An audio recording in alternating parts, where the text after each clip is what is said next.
What's up, guys? We're here with Thursday night NFL football action for Week 10. We'll take a deep dive on the Raiders versus Broncos. I'll give out my favorite bets against the spread and over-under on that game, and we're going to look at a bunch of NFL player props. Also, we're going to cover our NBA game between the Clippers and Suns and look at a bunch of player props there as well, so buckle up. We have a great video for you today. Slam that like button and subscribe to the channel to make sure you keep seeing these videos every single day, and let us know what you're thinking in the comments. I personally read and answer every comment I get. Check the pinned comment throughout the day to see our favorite picks, and you should definitely check back a couple of times throughout the day to see if there are any changes with injury news coming out and player availability being confirmed. Yesterday, guys, still have quite a few irons in the fire, but things are looking pretty positive here in the early goings. We did break out there on Keontae George's over on points plus boards. A brutal shooting night there for him as he went only 1 of 5 from 3 and 5 of 17 from the field overall. He chipped in a couple boards, but not looking like it's going to be enough there for that player prop. We still got the over live there in the Minnesota Timberwolves New York Knicks game. That's looking very, very live. We have the Rockets minus 7.5. They are blowing out the Grizzlies right now, so hopefully they can hold on to that nice big lead. We've got Champagny over 4.5 boards. That game hasn't started yet, so let's see how that goes. We got the Heat plus 8.5 is our dog of the day, and they are playing the Nuggets bucket for bucket there in the first quarter, so things are looking very, very good in that one. And it was a bit of a weird cash. We had Cam Thomas under 3.5 assists at minus 106 as our massive lock of the day. He ended up leaving that game with left hamstring tightness after playing only 6 minutes. He did have 1 assist during that time, so it's still very up in the air whether that play would have been good if he played his normal amount of minutes or not, but I still think it would have been fine. But with him going out of the game, we are going to cash that prop. So a weird way to cash it, but a win is a win. So looking like a pretty good day out there. Also a very, very good start to things over there on the premium side, so definitely get over there and check that out. We'll break that all down here in just a minute, guys, but right now we're going to go ahead and dive in and look at our NFL Thursday night football game. We've got the Las Vegas Raiders going on the road in this one to take on the Denver Broncos. The Raiders come into this game 2-6 on the season. Things might be even a little bit more bleak than that, as they were very clear sellers there at the NFL trade deadline. So not looking good. Jacoby Myers, no more of him. We'll see how things look, but yeah, it seems like that 1-point overtime loss they just had against the Jaguars was a bit of a backbreaker. In that game, we did like a little bit of what we saw from Geno Smith. Obviously, the dude passed for 4 touchdowns, still was picked off once, ended up with 284 yards to the air, was also sacked twice, and didn't do a crazy amount there on the ground. 5 carries for 9 yards is nothing special.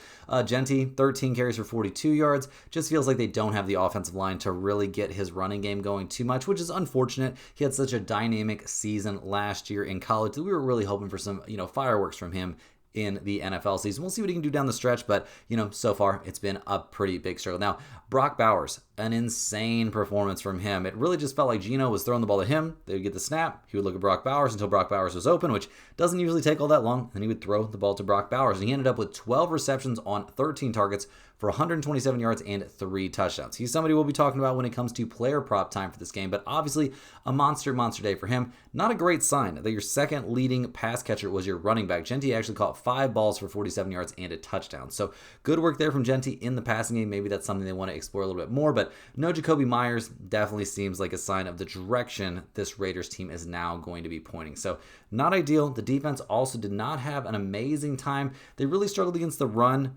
Did pick off Trevor Lawrence once and sacked him once and looked okay, but it's Trevor Lawrence, so you don't get a parade for that. They did struggle against the run, like I said. Etienne Jr. Had 84 rushing yards against them, and as a team, Jacksonville ran the ball 42 times for 151 yards and 3 rushing touchdowns. 2 of those were by Trevor Lawrence. So big signs here of the Raiders continuing to struggle here against mobile quarterbacks. Could be a big problem here about to go up against Bo Nix, somebody who's definitely willing to move around. The Raiders also didn't have any turnovers besides that interception, so not really a banner day from the Raiders. They've been a pretty bad defense this year, currently 23rd in the NFL, giving up 26.3 points per game, so not ideal. Their offense has been terrible. Really across the board, this team has just been very, very lackluster this season. So we'll see if trading guys away motivates them. That'd be pretty weird, but I guess weirder things have happened. They are pretty much fully healthy on offense coming into this game, so that should be a step in the right direction. Although not super jazzed up about this offensive line, like I was saying. Definitely not jazzed up about this wide receiver group. Obviously, Brock Bowers is the number 1 pass catcher for this team. We'll see if he can have another monster performance, but they're going to have to do it against a much, much better defense this week than they faced last week. So we'll see how things go. Defensively, we do see Butler questionable there at defensive tackle. We'll see if he's able to make it back for this game. Still dealing with that back issue, and I mean, I personally wouldn't be in a massive rush to get back on a short week and play a game for the now probably tanking Las Vegas Raiders.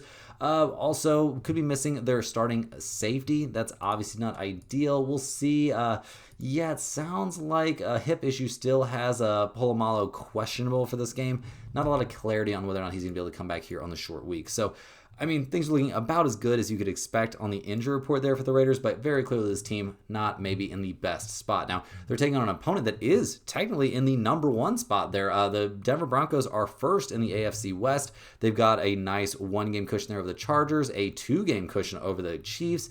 They're cruising. They've won their last 6 football games in a row. They just took down the Texans there in Houston, winning that game 18-15. So a very, very solid performance. Now they get to go back home and face the Raiders. So I'm sure they're feeling confident about that. It is an AFC West opponent, but the Raiders, nothing too much to be scared of. Now, in the Broncos win there over the Houston Texans, they did knock C.J. Stroud out of the game. That helped a decent amount. Bo Nix played okay. Not an amazing Bo Nix game. Obviously, the Texans are a very, very tough defense, so you can cut the guy a little bit of slack, but he was picked off once, was sacked once, in addition to those 2 passing touchdowns. He ran the ball 3 times for 36 yards, and this is a situation where I think his running could be a big, big help, because the Raiders, like we were saying, guys, a team that definitely struggles against quarterbacks that are willing to use their legs. So we'll see how that goes.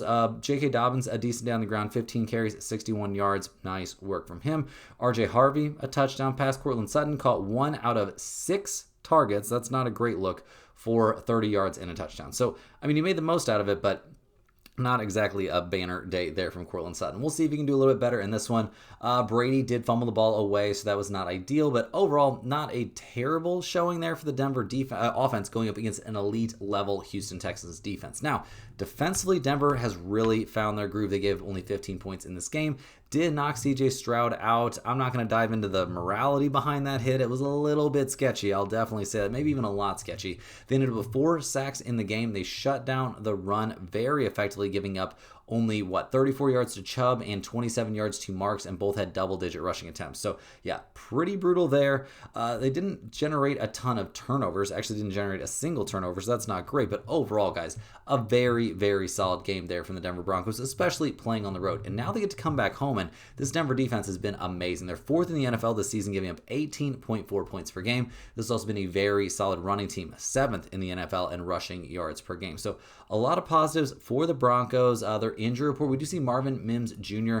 very likely, or maybe confirmed. Yeah, concussion confirmed out for this game. I don't think they're trying to rush him back for this one. Other than that, they are fully healthy there on offense. So that's a great sign. You want to have Bo Nix and the offensive line ready to go here, so they'll be able to run the ball when they need to. Some bad news there on defense. Pat Surtain going to be out for this game. Still dealing with that pectoral issue. Once again, this is a guy I don't think they're trying to rush back, especially for this game against the Raiders. So, yeah, he's not going to be out there, but I don't think that's the end of the world for a Denver defense that's been very, very good, even in his absence. So, a lot of good news there pretty much for the Denver Broncos on the injury report, or at least, pretty good news. Now, looking at the numbers for this game, the odds makers, they're pretty big on Buffalo. They're 9-point favorites. We've got a total of 42.5 in this game. The weather concerns are not major in this one. It's going to be around 50 degrees, around 4-mile-an-hour winds, so no crazy winds there in Denver, no crazy temperatures or anything like that yet, so a very, very mild, good atmosphere to play a Thursday night football game in. In terms of some trends for this one, the Raiders are 3-5 against the spread this year. They're 5-3 to the under. Denver's 4-1 against the spread. They are 6-3 to the under. So given those trends, this actually would seem like a spot to lean towards the under. I don't expect the Raiders to really be able to score at all against this Denver defense, and with both defenses being relatively healthy, the Broncos being a team that's more than willing to run the ball, even if they win this game in a blowout, I don't think they're going to win this 45-0. I think they could maybe win it, something like 30-7 or something like that, and that would cash an underplay. So we'll be leaning towards the under a bit, but in terms of our against the spread lean, guys, the Raiders being sellers here at the trade deadline, not bringing anything back that's going to help them right now, definitely makes this seem like a great spot to be on the Broncos here at anything under 10 points. I'll definitely take them to get the win and cover here against a worn out and defeated Raiders team. Teams in this same spot as the Raiders, guys, are 6-25 against the spread and 3-16 against the spread in this spot, coming off of an overtime game and playing on a short week. So yeah, when they're at home, it's even better, when they're playing on the road, it's even worse for a team like the Raiders. So definitely an excellent spot here to back Denver. Bo Nix is great against bad defense. Should have a great time in the ground game here if he wants to, exploit the Raiders that way as well. So definitely give me the Denver Broncos in this one. In terms of some player props for this game, first up, I like Brock Bowers here to score a touchdown at plus 175. Caught 3 touchdowns against Jacksonville in the overtime loss and emerged healthy, with him being infinitely far and away the best pass catching option here for the Raiders, especially now. I think if anyone for Las Vegas is making it into the end zone in this game, it's likely to be Brock Bowers. I will also take J.K. Dobbins here under 16.5 rushing attempts at minus 130. I don't think this is going to be that close of a game. And while Denver will run the ball somewhat, they won't be running him into the ground in a game where the outcome is absolutely not going to be in doubt. So I certainly think taking J.K. Dobbins under on rushing attempts is very, very live. They're going to want to protect him in a game that's going to probably be an easy win. This is not the kind of situation where you're going to want to stretch this guy out and put him at extra injury risk. I will also take Brock Bowers here over 6.5 receptions at plus 120. If he's really the only option that Geno's going to look at, I think he can grab a ton of catches, even against a defense as good as Denver. He caught 12 out of 13 targets last week and getting to 7, and this one is not so crazy if you ask me. So I will take Brock Bowers over here on receptions, and that's a possible dog of the day, especially on this insanely short slate. Rolling right along, guys, I'll take Evan Ingram over 29.5 receiving yards at minus 118. He's been having a solid run over the last 4 weeks, but in his last game, he looked terrible against Houston, catching 0 of his 3 targets. I'm expecting a bounce back from him here against a very, very weak defense. I don't think Bo Nix has any problem looking for him out there, so I definitely think this is a good spot. It could only take him, like 2 catches to get over this number, so definitely think this is a very solid situation for him. Now looking at Geno Smith, guys, I'm going to be taking him under 9.5 rushing yards at minus 110. He's been under this number in his last 4 games in a row, and here against a top-tier defense, I fully expect him to have a bad day, especially running the ball if he even attempts it. Geno and company really left it all on the field last week, losing by 1 in overtime, and I don't think he's going to have much left in the tank for this one, especially playing on a short week. And speaking of Geno Smith, I'll also take his under on passing yards, under 213.5 at minus 115. He's been pretty mediocre this season overall, and going against an elite defense, I don't think we're seeing him getting anywhere near this number, even if they have to be throwing the ball, since they're very likely to be playing behind. He's going to be under pressure a lot. I just don't see him having a very good time out there, even if this is a situation that calls for like desperation heaves. I don't see anybody really on that Raiders team, except for potentially Brock Bowers, bring any of those passes down. I'll also take Bo Nix here under a half of an interception at minus 125. He's actually gotten picked off once in each of his last 2 games, but I feel like this Thursday night showdown, we're going to see Bo Nix play close to mistake-free. The Raiders defense is terrible. They're going to be exhausted, and I think getting an interception is a bit of a big ask for them here. Also, there's really no reason for Bo Nix to be like pushing it here. I don't think we're going to see any of his patented just throw it straight to the other team kind of plays. So definitely like this spot for Bo Nix. I'll also take him to have a couple passing touchdowns in this game at minus 122. He's had at least 2 passing touchdowns in the last 3 games in a row, including 2 passing touchdowns playing at Houston against an elite level defense. This week going against a terrible Raiders team, I think passing for a couple touchdowns is very, very reasonable, especially with the way he's been playing. I think we see him get in a couple passes into the end zone, and I actually think we could see him run for a touchdown here. For him to rush for a touchdown is plus 275. The Raiders are very bad against running quarterbacks. That's why I think this at close to 3-1 has some definite value. And it's a primetime game, so a little bit of extra incentive to try and punch one in on his own. I think that could come into play in this one. We'll have to wait and see if he's being smart and trying not to get injured. Maybe he won't do that, but I do think a plus 275 play here has some very, very solid value. Hey guys, hop in here with a quick shout out to the sponsor of today and every day's video, and that is StumpTheSpread.com. Click the link in the description to go over there and see the top confidence picks from our entire team of experienced cappers. Right now, our premium members are getting daily NBA, NHL, UFC, NFL, college football, and now college basketball picks. We've been on an extremely hot run on NBA player props already early in the evening, locking up at least a 2-in-1 day, if not a perfect 3-0 day on our NBA player props for Wednesday. So definitely want to get over there to StumpTheSpread.com and get in on that. College basketball is also off to a very, very good start, so definitely want to be cashing in on those like the premium members are, guys. So definitely get over to StumpTheSpread.com and check out the premium stuff, but you certainly want to get over there, guys, with no pressure to sign up for some of the free stuff. There are free picks over there posted every single day, so definitely get in on those. They're a fantastic value every single day. Some very solid research going into those free plays over there under the free picks tab. You also want to get over there to check out our free to use bet size calculator. Make sure you are properly allocating your bankroll on a daily basis. And guys, that's where you can get on our free email newsletter. It's a fantastic resource on that email newsletter, guys. You'll get player props every single day. You'll get parlays every single day. You'll get free picks, against the spread, over, under, all kinds of good stuff like that. It's a fantastic resource. There's great information on niche sports betting like golf, NASCAR, tennis, even, like all kinds of good stuff like that. Definitely want to get in on that email list, guys. It also keeps you updated on our results, all kinds of good stuff like that. And it's very easy to sign up for the email list. All you do is click the link in the description or just type stumpthespread.com into your browser of choice. You'll click that little green login button that's at the top right-hand corner of your screen, and that'll prompt you to sign up for a free account. All they're going to ask you for is your name and your email address. That is it. And you'll be getting one email straight to your inbox every single day. So definitely get in on that if you guys are interested. It's a fantastic resource.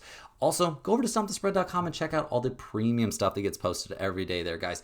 A ton of work goes into those picks every single day, covering all the major sports. We've got a team of experts and just tons and tons of experience. Every single guy covering his given sport has over a decade's worth of experience, a wealth of experience over there at Stump the Spread. So definitely want to be taking advantage of those. Like I said, we've been on a very hot NBA props run that's been just burning through some wins. It's been off to a very, very hot start. And here on November 5th, things have looked pretty good. The Rockets have a pretty nice lead there in the fourth quarter over Memphis. So hopefully that -7.5 will cash. Already cashed Cam Thomas, under 3.5 assists. Fontecchio still alive, obviously very early in that Heat game. They are keeping things very close with there with the Nuggets. Oubre over 1.5 3-pointers. That half unit play cash as well. Tarleton was going to have to make a little bit of a comeback. UC Davis, that game hadn't started yet, but Rutgers already easily covered that 18.5 points. They won by close to 30 in that game and got a couple NHL plays running to get the Canucks and the Blues. So we'll see how those two games shake out. But looking like, especially here in the early returns, a very nice day out there on the NBA side. So definitely get in on those premium plays if you're interested, guys. They're a great resource for any serious sports bettor. Also, if you're a huge fan of what you're seeing from us here every single day, click that little join button right below the video to sign up for a YouTube channel membership. YouTube channel members get early access to all of our videos. They get their name up on screen in every single video, but maybe most importantly, they get access to our members only giveaways. We give away a Stump the Spread hoodie here every single solitary week. Every 7 days, we're giving away a Stump the Spread hoodie, so you definitely want to get in on that. And guys, we didn't have a winner come forward and claim the hoodie that was given away last week. So if you are a YouTube channel member here on YouTube, comment down below and you could be the one chosen to just straight up get that Stump the Spread hoodie mailed straight to your address. So definitely get in on that. Our next giveaway here is coming up in just a few days. We'll be doing it, I believe it's on the 10th, I think. So yeah, definitely want to get after it on those, guys. And if you're interested, like I said, just click that little join button right below the video. So let's go ahead. We're going to dive back in. We only have one NBA game to cover here on Thursday night. Pretty slim pickings. We're going to be looking at the Los Angeles Clippers as they go on the road here to take on the Phoenix Suns. The Clippers come into this game only 3-4 to start the season. A very, very tumultuous offseason for the Clippers. All those aspiration rumors were not a good look. The whole Kawhi camp, the whole Kawhi situation feels very, very weird right now. The Kawhi experience also, there's lots of reports swirling that whole situation has been souring there for the Clippers. Just the coaching staff, the front office, and in general, just kind of sick of the Kawhi experience. And now that that's all seemingly ended up on the back burner somehow, although you never know when Paulo Torre is going to come out with another big podcast, bomb on that. We've got more drama. Ty Lue connected to these illegal poker games that led to the arrest of Chauncey Billups. So we'll see what goes on, but a lot of weird off-the-court drama here swirling for the Clippers, and you have to think there's a possibility that it's affected their early season play. Now, they haven't had the easiest schedule, although they did get trounced by the Jazz on opening night. They've lost to the Warriors, they lost to the Heat, and then they lost to the Thunder. Their last time out losing 126 to 107 to the Thunder. Not exactly a great look there for the Clippers. They did not play particularly well in that game, especially late. I mean, we didn't see Kawhi in that game. Shocker, the year Kawhi's already missing games. Harden did have 25 points, only played 30 minutes. He was okay out there. He shot the ball really, really well, but it was only a +2. Zubac just seems like he's getting drastically underutilized this season. The bench looked terrible. I mean, John Collins put in some good minutes. I don't want to cast aspersions on him too much, but Brook Lopez, despite scoring 12 points, going 4 of 4 from 3, was a minus 29.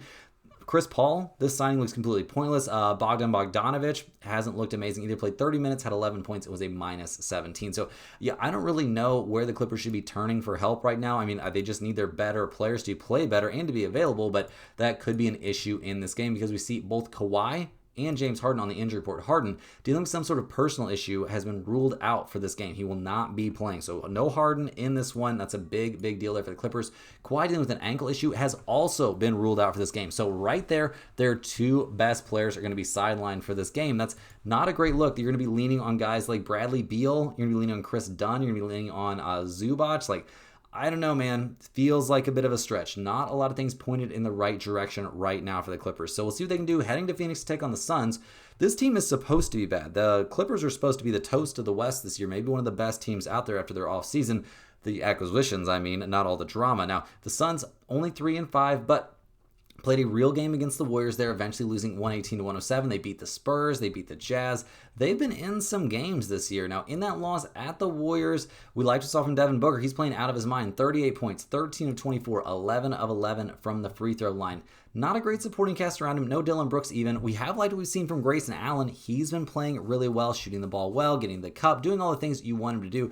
It'd be great if he could maybe, find a way to get to the free throw line or something, but overall, he's playing really well. Mark Williams had a moment there, putting up 16 points and 16 boards against the Warriors. Do I think he's going to do that in this game? I will say no, but we'll talk about that here in a minute when it comes to prop time. Now, the bench for this team is abysmal. Colin Gillespie, 21 minutes, 8 points, 5 boards, and 4 assists. Definitely had the best bench performance of anyone, but it just doesn't lead to a ton of success having this bench playing very many minutes. It's been a pretty brutal bench this season just in general for the Suns, and this was a team not built to succeed really, and also not built to deal with these injuries. Jalen Green, Dylan Brooks, both on the injury report.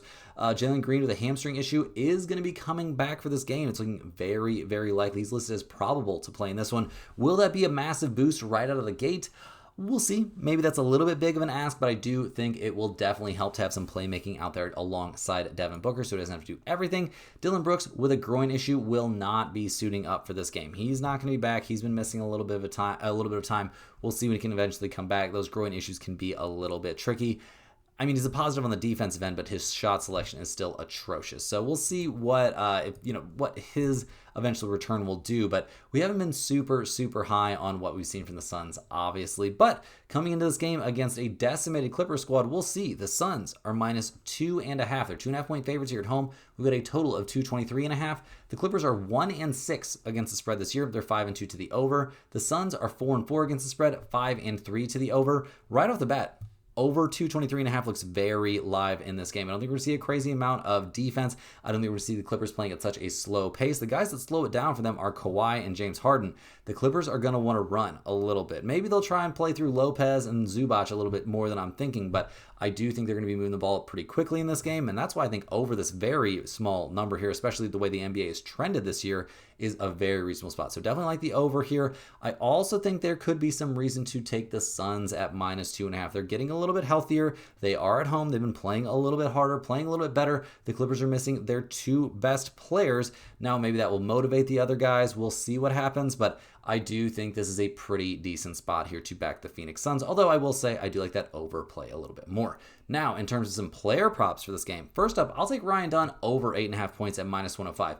He's been soaking up the extra minutes and playing great, putting up double-digit scoring in each of his last 3 games, and despite Jalen Green likely coming back for this game, I don't think that impacts Ryan Dunn here in a significant way, so still think we could see a double-digit scoring game from him in this one.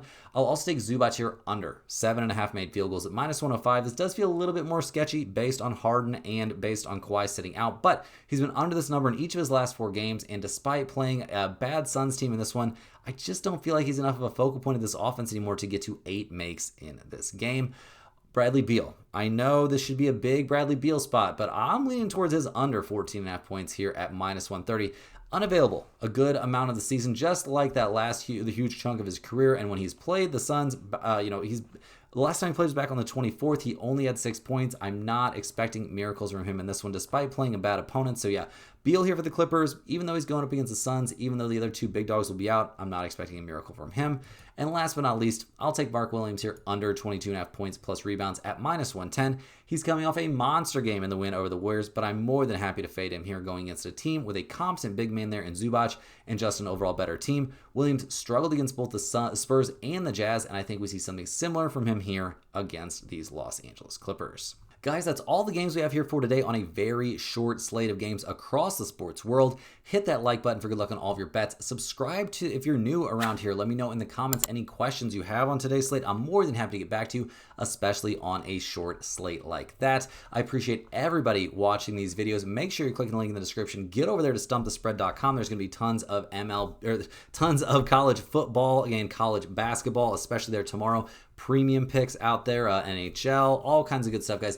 A loaded section over there for the premium members. So you definitely want to get in on that, get on those red hot NBA player props. I guarantee we'll be finding one or two that we really like, even though it's only a 1-game slate. So definitely get in on that. Get on that free email list over there at Stump the Spread as well. Check out all the free stuff, and we'll see you guys right back here tomorrow, same time, same place, for more sports betting action.